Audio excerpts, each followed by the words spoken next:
Para hoy me gustaría arrancar con un tema que es recurrente cuando lo miramos en los medios de comunicación, autopercibidos, percepciones, y tiene que ver con el tema de la violencia, de los violentos, y en todo caso de la inteligencia, y tratar de revisarnos un poquito interiormente, a ver qué es lo que tiene que ver cada una de estas cosas entre sí.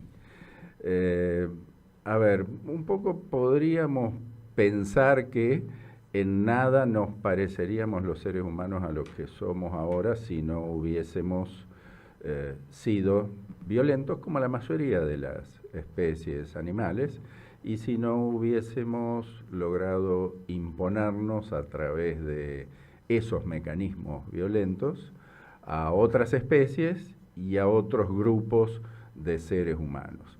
Un poco sobre el final vamos a tratar de revisar un poco qué es lo que consideramos inteligencia y en todo caso qué es lo que consideramos civilización. Pero primero me gustaría hacer una revisión interna de cómo percibimos la cuestión. O sea, en este momento hay más o menos violencia que antes. El antes es, para mi caso, hace 50, 60 años, y cada uno tendrá sus propias experiencias. Hay gente que puede hablar de un antes de hace 100 años porque leyó, porque revisó, hay gente que puede hablar de un antes de hace 1000 años, y hay mucha gente que puede hablar de un antes de hace 2, 3, 4, 5 años, o tal vez 2 meses. O sea, el antes siempre es algo bastante relativo. Pero, ¿qué relación hemos tenido nosotros antes con la violencia y cuál percibimos que puede ser la relación ahora? No escapa a nadie que los seres humanos, como la mayoría de las especies, ya lo dije, tenemos una base violenta, que tiene que ver históricamente, y todas las especies lo hacen, con la necesidad de conseguir alimentos, a veces matando, la necesidad de apropiarnos o imponernos en determinados territorios y también con la posibilidad de propagar nuestros genes a través de la reproducción. Y bueno, y la verdad que si analizamos los hechos de violencia actuales y no tan actuales, básicamente están relacionados con este tipo de cuestiones, ¿no? O sea, conseguir alimentos, conseguir territorios y conseguir propagar nuestra especie o nuestro grupo. Ahora, si yo trato de recordar hacia atrás cuáles fueron mis contactos personales, reitero, el programa se llama Autopercibidos, ¿qué hechos de violencia me afectaron o en todo caso me marcaron a mí, que tengan que ver con, básicamente con violencia física en principio, después podremos hablar de la otra. Qué sé yo me acuerdo, uno de los primeros recuerdos así que se me viene, en la época que estaba en el liceo, una época muy fea para mí, reitero, respeto enormemente y envidio a quienes recuerdan románticamente la época del liceo militar. Para mí fue una época muy fea, muy mala, la verdad que la pasé pésimo. Pero, otra vez, valoro a quienes la toman positivamente. Me acuerdo en aquella época, un poco difusamente, en lo que era primer año, o sea, yo tenía 13 años, me imagino, alguna discusión con alguien que me estaba bulineando. Yo, bueno, era el hijo de un periodista en Santa Fe en aquella época, y no me acuerdo, reaccioné mal, saqué una mano y me acuerdo el susto que me pegué porque le empezó a sangrar la nariz al otro cadete, éramos cadetes, creo que siguen siendo cadetes. Me pegué un susto terrible, bueno, alguna sanción interna, he tenido varias. Y por ahí digo, entonces yo era victimario, no era víctima de la violencia. Tuve alguna discusión con un amigo metiéndome en una cuestión de parejas y noviazgos, y algo debo haber hecho mal también, porque yo quise mediar a favor de uno, y después el que yo quería defender y el que teóricamente le había querido picotear la novia, se fueron juntos.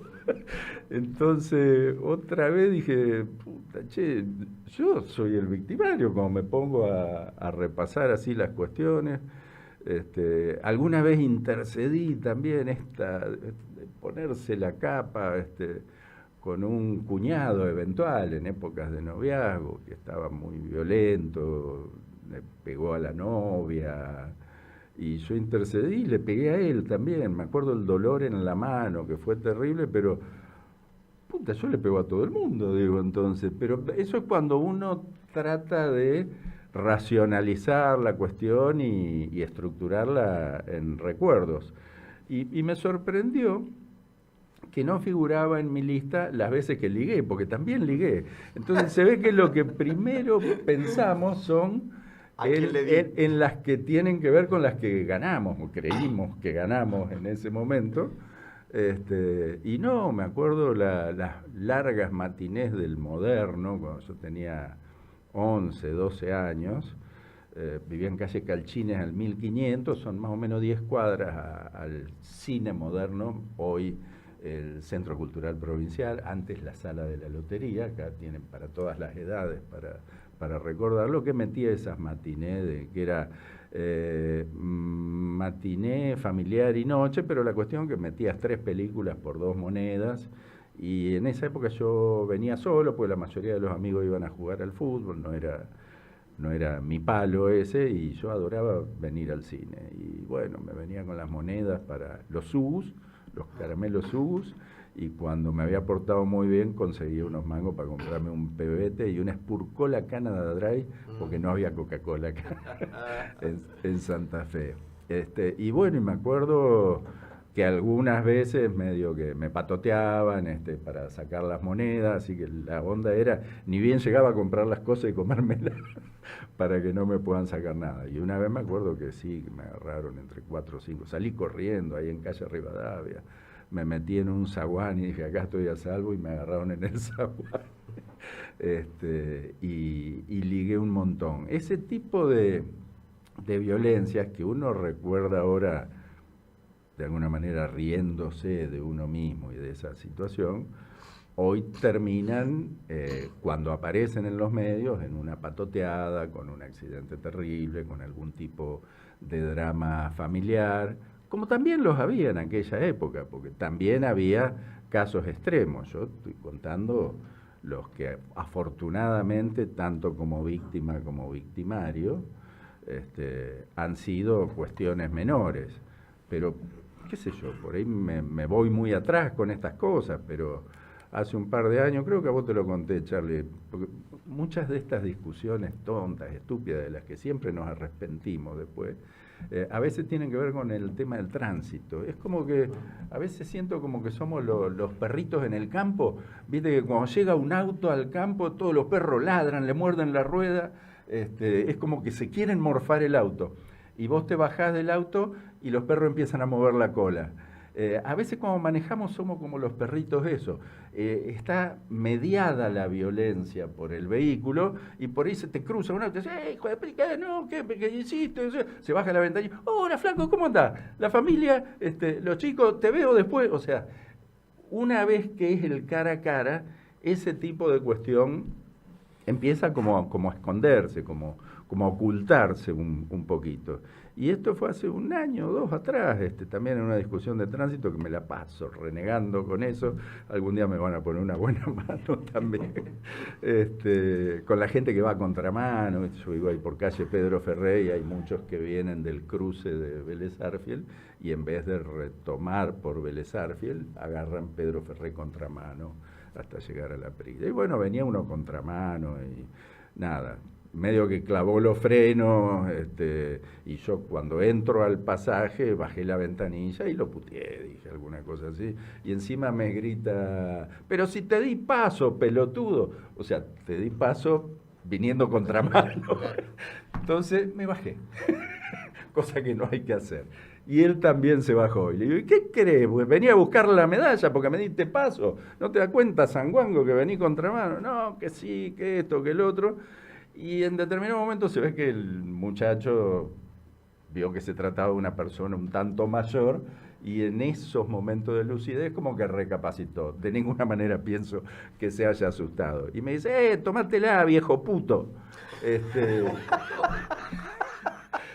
Y en ese momento la reacción era, ¿qué hago? ¿Lo corro y le pego? Pero me puse a pensar, yo a veces racionalizo un poco la cosa y digo, ¿y por qué me dijo? Viejo, entiendo, pero tenemos esa cuestión de por qué razón podría pensar que yo soy algo que defiendo permanentemente, que es toda la cuestión de LGTB, pero sí. A ver, ¿por qué le doy la imagen de? Y tenía una camisa salmón muy linda que me regaló Alba. Pues me gustan los colores como le gustaba a papá. El Carly se ríe también. Papá siempre se vestía de rosado, salmones y ese tipo de cosas. Y en ese momento estaba la opción de pegar unos pasos más e iniciar la pelea o apartarme de la cuestión y veo la camisa y digo, pero anda, deconstruite, buñuelo, le grité, ya sin insultos, pero un tanto despectivo. No creo que haya entendido el significado de las palabras, pero el tema es, ¿por qué seguimos teniendo esta cuestión tan violenta, internalizada? Y acá voy a tratar de ir redondeando la idea. Ya algunas veces hablé de Carl Sagan, lo voy a seguir haciendo, para mí es un referente en comunicación científica, y él escribió un libro muy bueno, muy importante, antes de la serie Cosmos. De hecho, en la serie Cosmos él toma muchas cuestiones de los dragones del Edén, que nos habla de, en realidad lo que hace es tomar una teoría de Maclet, creo que era acá, sí, Paul MacLean, que habla del cerebro triúnico. Aclaremos que esta cuestión fue después descartada, pero en esa época, década del 60, él toma esto del cerebro triúnico, que se refiere al componente reptiliano. Es como que si el cerebro tuviese 3 capas. El componente reptiliano, que es la más básica, la más primitiva, que es la que tiene que ver con las cuestiones de la pelea, de la defensa, de la agresión. Le dicen reptiliano, para mí equivocadamente, ya desde ese momento hay reptiles que han demostrado también inteligencia y han demostrado también distintos tipos de sensibilidad. Pero en ese momento se lo define como el reptiliano, después el límbico, que tiene que ver más con las relaciones, los afectos, el cuidado materno, y por último la capa superior, que es la que se supone que es la que tenemos más desarrollada los mamíferos y particularmente los primates, que es el neocórtex, o sea, la neocortical vendría a ser, que es el que tiene que ver con, pongámosle, la inteligencia, la estructuración, el armado de conceptos.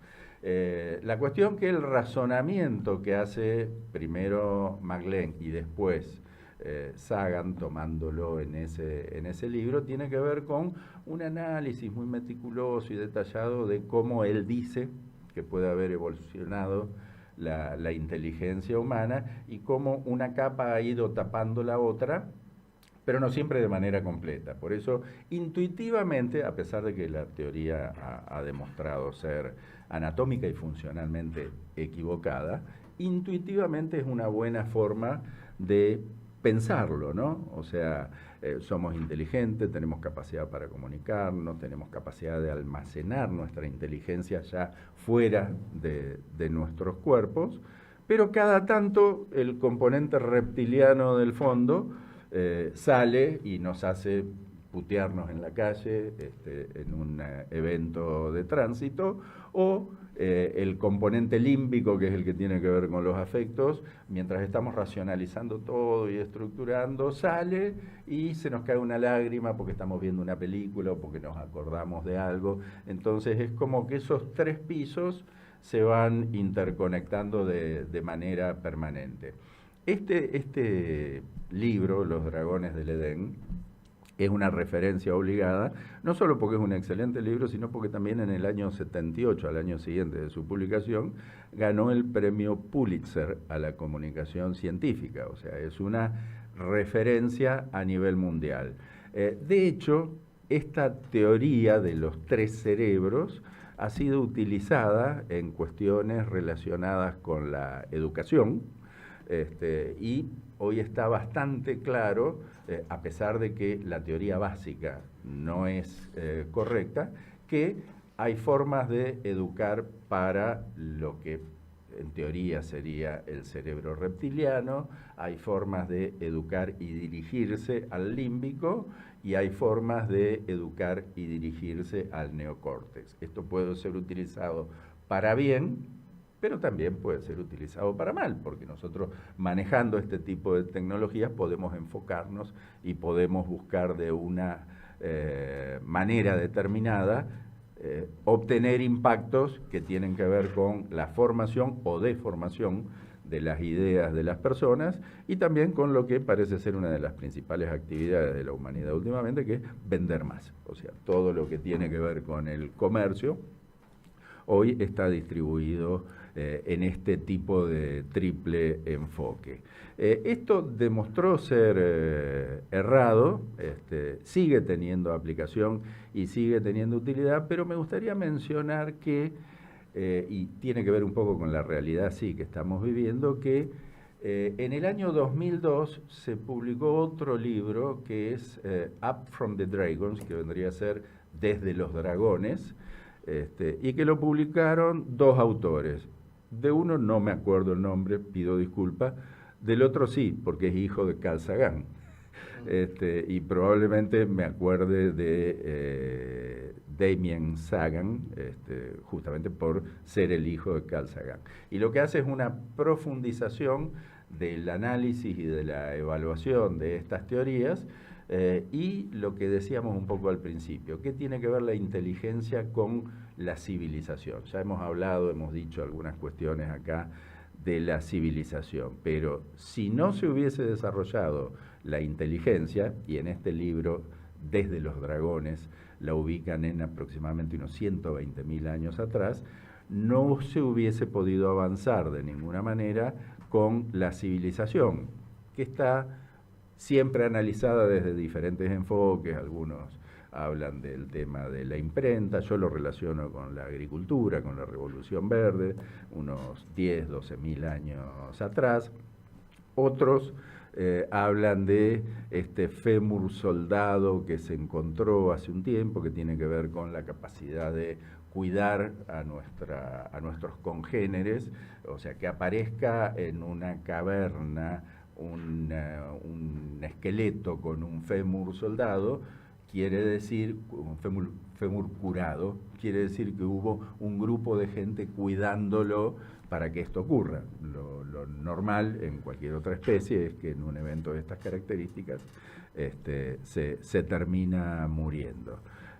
Pero una de las cosas que destacan, y voy a tratar de ir terminando con esto, porque ya me están mirando mucho los relojes los compañeros de mesa, justamente en este último libro, vamos a decirlo a lo burro, del hijo de Sagan y el otro, es la capacidad de desarrollar simbología, que es lo que ubican unos 120.000 años atrás, y la capacidad de desarrollar relaciones de grupo, ellos lo llaman tropa cerebral o tropa mental, sin necesidad de estar en contacto. La mayoría de las especies que actúan en manada actúan por contacto visual, contacto físico o contacto sensorial, sensorial olfativo, quiero decir. En el caso del ser humano se logró desarrollar este tipo de reacciones donde nos sentimos parte de un grupo sin necesidad de estar en contacto visual, en contacto en ese momento o estar oliéndonos. Y eso es lo que estamos viendo en este momento de una manera, yo creo que demasiado exacerbada, desde A nivel global, digámoslo, o sea, Trump es un claro ejemplo, lo pongo a Maduro en la misma lista, lo pongo a Zelensky, lo pongo a Putin, porque son los que trascienden. Y después como un enanito servil atrás de todos ellos tratando de parecerse, nuestro actual presidente también. Exhortando a este tipo de masificación de la idea de violencia. ¿En qué medida nosotros creemos que la violencia hoy, no ya la física, sino la verbal, la mala educación, el insulto y la descalificación, sirven para fortalecer a nuestro grupo o a nuestro supuesto grupo? Vamos, María.